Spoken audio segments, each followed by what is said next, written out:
श्लोक 7।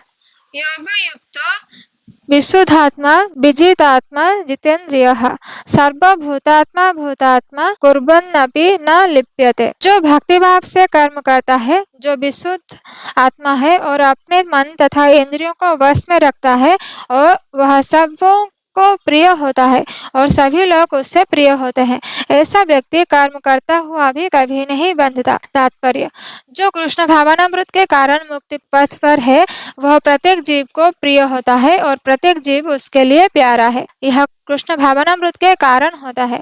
ऐसा व्यक्ति किसी भी जीव को कृष्ण से पृथक नहीं सोच पाता। जिस प्रकार वृक्ष की पत्तियां तथा टहनियां वृक्ष से भिन्न नहीं होते, वह भली भांति जानता है कि वृक्ष की जड़ में डाला गया जल समस्त पत्तियों तथा टहनियों से फैल जाता है, अथवा अमाशय को भोजन देने से शक्ति स्वतः पूरे शरीर में फैल जाती है। क्योंकि कृष्ण भावनामृत में कर्म करने वाला सबों का दास होता है, अतः वह हर को प्रिय होता है। क्योंकि प्रत्येक व्यक्ति उसके कर्म से प्रसन्न रहता है, अतः उसकी चेतना शुद्ध रहती है। क्योंकि उसकी चेतना शुद्ध रहती है, अतः उसका मन पूर्णतया नियंत्रण में रहता है। मन के नियंत्रित होने से उसकी इंद्रियां संयमित रहती है। क्योंकि उसका मन सदैव कृष्ण में स्थिर रहता है, अतः उसको विचलित होने का प्रश्न नहीं उठता, ना ही उससे कृष्ण से संबंध कथाओं के अतिरिक्त अन्य कार्यों में अपनी इंद्रियों को लगाने का अवसर मिलता है। वो कृष्ण कथा के अतिरिक्त और कुछ सुनना नहीं चाहता।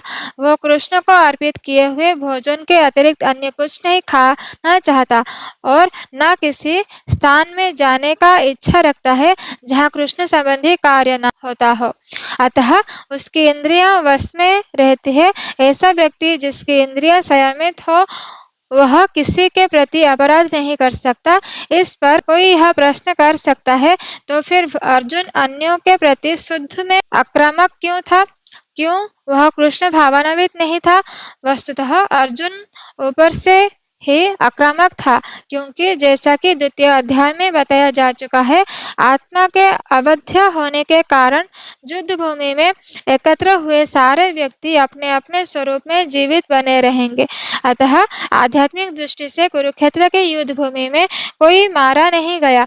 वहां पर स्थित कृष्ण की आज्ञा से केवल उनके वस्त्र बदल दिए गए।